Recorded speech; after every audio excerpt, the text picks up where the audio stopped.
Hey guys, it's Shelly with the Lemonade Store, and today I wanted to go over just a quick video on using Ecoline paints. Those are the super liquidy Ecoline paints by Royal Talons, and they are super fun to use when practicing your brush lettering.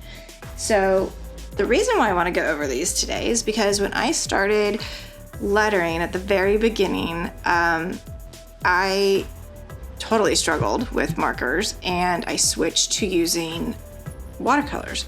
So I would use like a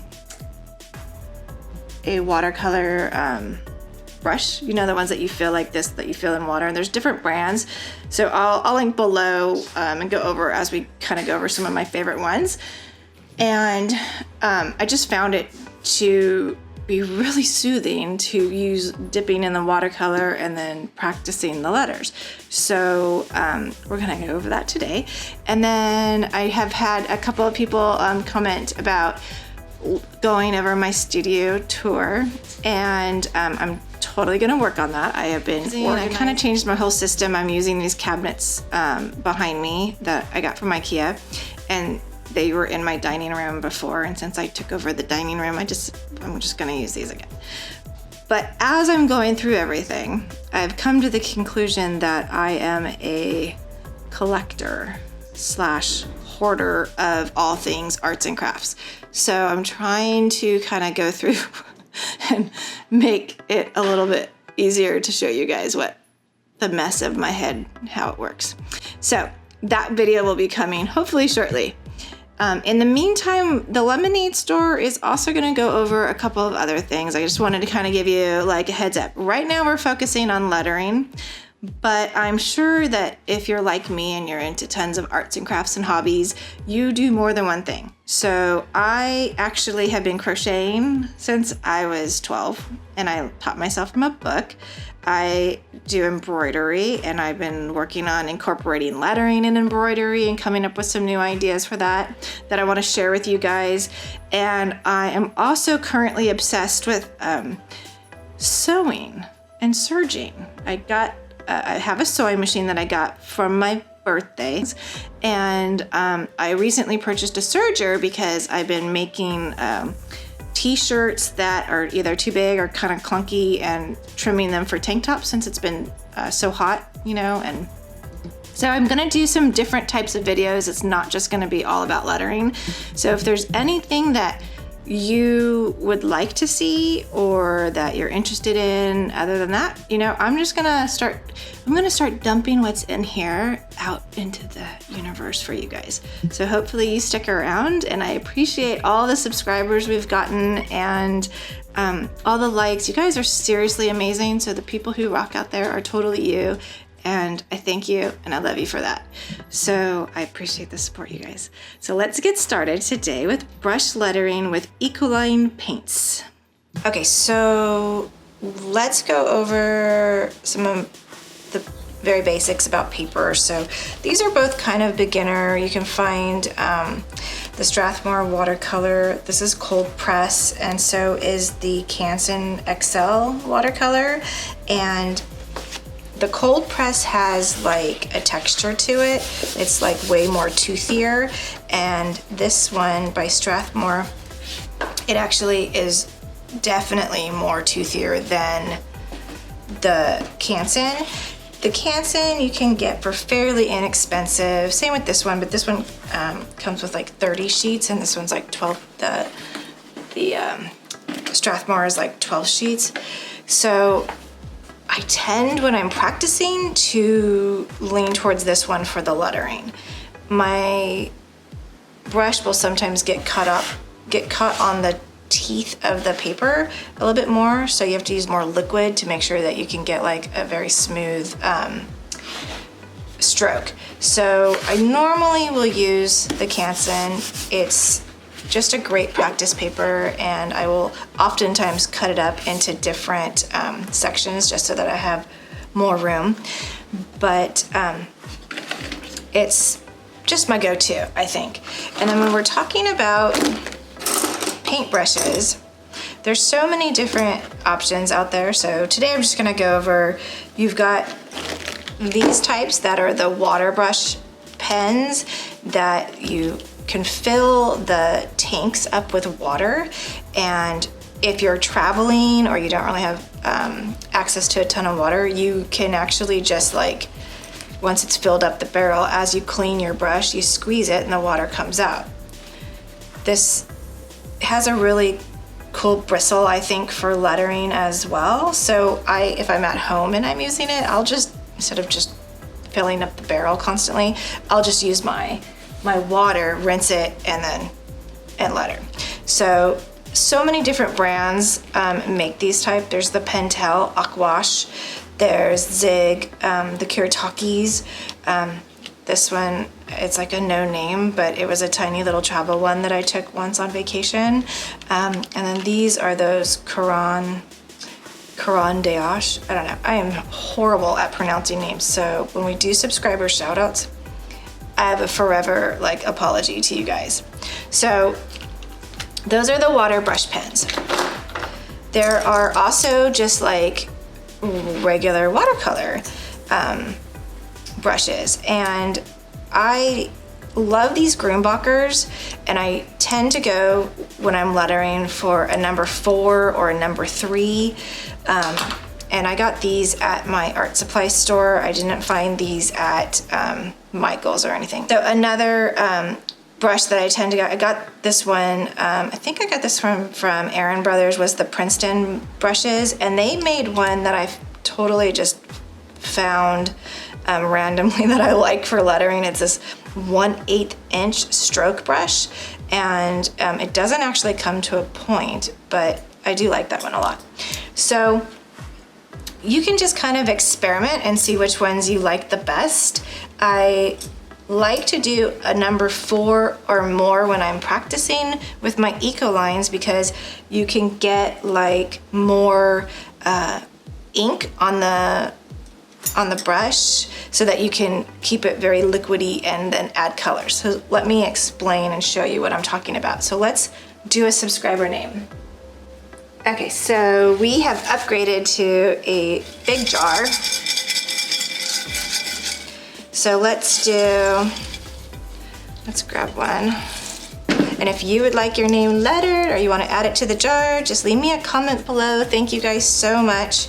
Totally have been appreciating all of that. You guys are awesome. I am having so much fun with this channel. And Laura, let's try it. Okay, so I'm gonna do, let's go with let's do like, this is a really pretty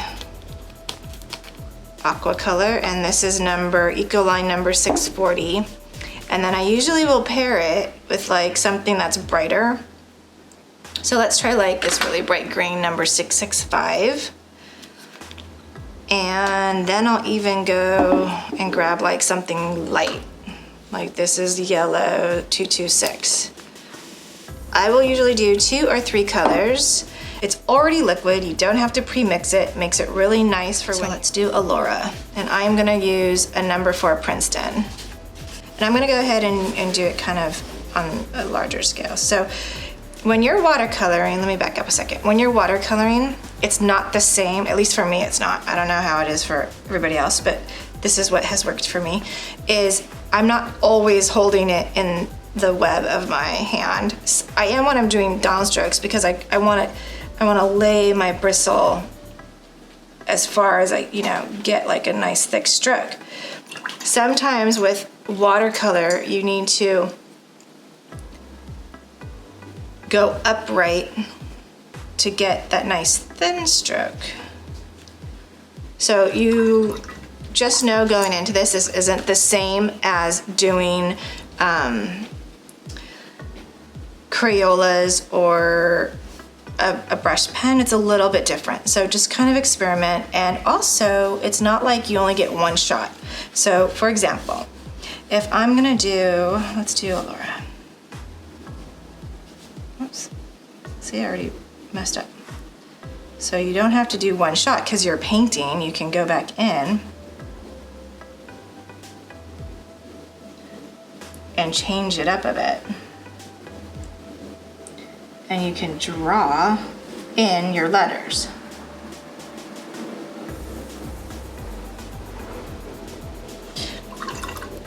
I always rinse in between and then dab on a piece of paper, and then I'll dip it into the next color, and I'll sometimes just drop that color in. And that's what's gonna give that really cool effect. And sometimes I just leave it, let it do its own thing. And I'll go back in. And that's the part that I think is super pretty. So when you're painting, you get to like change it up. It can be like you've learned how to do the faux calligraphy, so you know where your downstrokes need to be, and you get to color it in more. And it's a different process, and it's super relaxing. So if you're struggling at all with the markers, maybe try painting and see if that's, you know, a little bit more forgiving, because you can draw in where you want your downstrokes to be.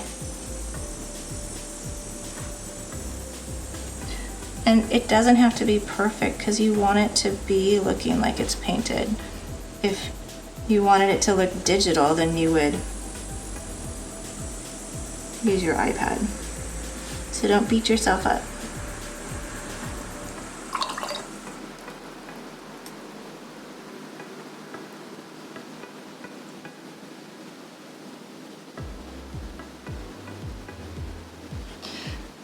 And I think that's what's so cool about these Ecolines, is like you don't know if it's gonna work, but then you try it and you're like, dude, that looks cool. Like, look how fun that looks, just dropping in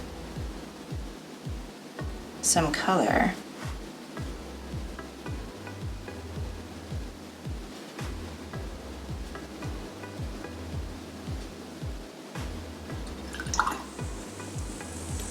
There's like a crazy bug outside. I don't know if you guys could hear it. It's like making a really crazy noise. I should shut the window and make sure it's not coming this way.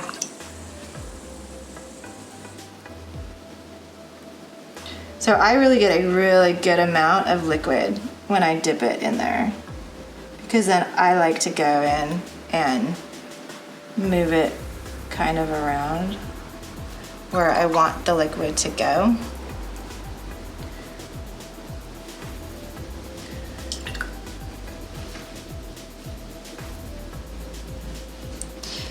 Cool, Allura. So that's using a regular, this is the Princeton round number 4. So that's about the size you get. This is 9x12 paper. So let's try something different. So one of my favorite colors is actually gray. So let's do a gray one. And make sure you put the caps back on, otherwise you're gonna dump it like I did before I started filming. And this is just a paint palette that I'm using, because sometimes if I dip too much in there, it makes a mess. And this is just a cheapy IKEA table, so it's okay if it kills it, it's all right. So this is Allura, and you can already see the beautiful like bleeds that happen with this paint. I mean, it really, to me, it looks so beautiful and amazing, and it looks great when you're painting like florals, or it's just, it's very forgiving and awesome. So let's pick gray, and then let's pick another name.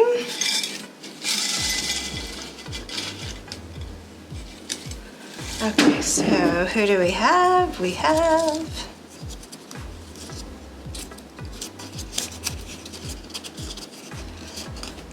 Nefessa. Okay, so we're gonna do gray and maybe like a light pink and a bright pink. Let's do that. And like I said, I usually like to have 2 or 3 colors to see like where. I can try and do this one with the other watercolor paper so we could see. I'll just have to make sure I use a big enough brush. So let me grab so we're gonna let this dry, and then I will show you what it looks like when it's all done. And you can totally use like a heat gun to make it dry faster, but if you do that, it sometimes blows the ink and it dries, gets like a weird line. So usually I'll just let it air dry when I'm doing that. Okay, here we go, Nafessa. And I am gonna use, I think I'm gonna use this 1/8 inch stroke. And I don't know if anybody else uses it, but I've really come to like this one. So, and I don't even know if you can get it. I probably bought it on accident, but you know, it's all good. So if I can find the link, I will link it below. All right, so Nafessa. And this is, I'm using that Strathmore. It's super, it's got more teeth, I don't know. It's got more of a texture on the top.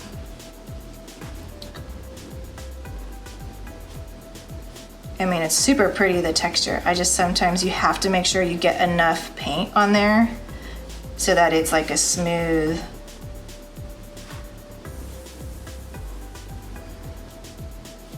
like letter. So I'm just I'm constantly dipping it in.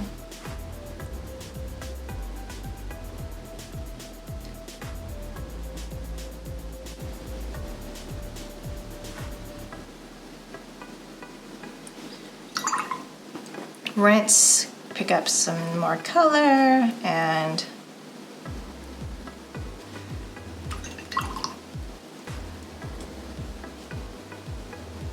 that's what I like. It's super dark color, but when you drop in that lighter color, it seems like no matter what I've tried, it always gives a really cool effect. So I'm a fan. I like these. These paints I don't think are like light fast. You probably need to scan it if you want to preserve it forever.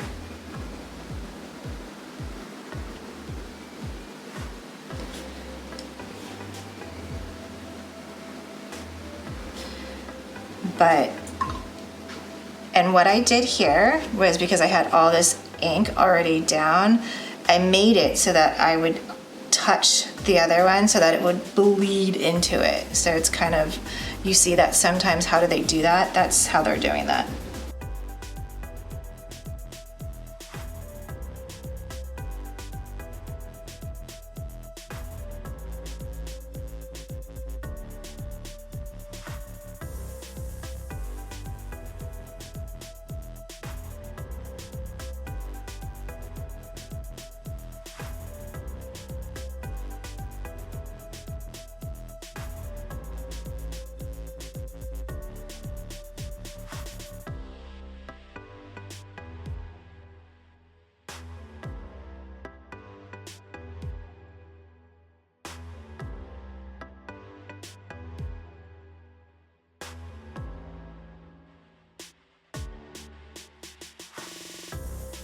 Thanks for watching, you guys. This quick video ended up being nearly 20 minutes long. Sorry about that, but I hope you got a lot of information.